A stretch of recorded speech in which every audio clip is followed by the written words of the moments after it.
Hi అండి, బాగున్నారా? Welcome back to real flavours. Today మన స్పెషల్ పిల్లలకు నచ్చేలా లంచ్ బాక్స్లోకి సింపుల్గా చేసుకునే ఆలూ కుర్మా. దానికోసం ఒక 1/2 కేజీ బంగాళదుంపల్ని ఇలా సగాన్ని కట్ చేసి కుక్కర్ పెట్టి 2 విజిల్స్ వచ్చిన తర్వాత పక్కన ఉంచండి. మిక్సీ జార్ తీసుకొని 12 నుండి 16 వరకు పచ్చిమిరపకాయల్ని, ఒక పిడికెడు కొత్తిమీర, 18 వరకు ఎల్లుల్లి రెబ్బలు, 1 టీ స్పూన్ జీలకర్ర వేసి వీడియోలో చూపిస్తున్నట్టుగా కోర్స్గా గ్రైండ్ చేసి ఆ మిర్చి కొత్తిమీర పేస్ట్ను కూడా పక్కన ఉంచండి.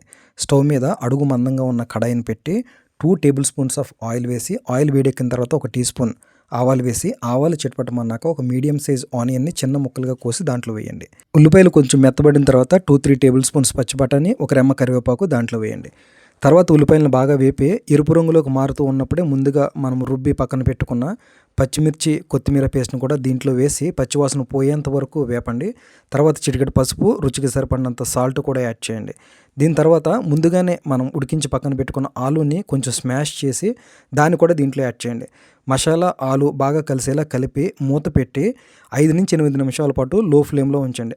అంతే అండి, చాలా సింపుల్గా చాలా టేస్టీగా ఉండే ఆలూ కుర్మా రెడీ. నచ్చిందా? మరి ఇంకెందుకు ఆలస్యం, మీరు కూడా ట్రై చేయండి. ఎలా వచ్చిందో మాకు కామెంట్స్లో తెలియచేయండి.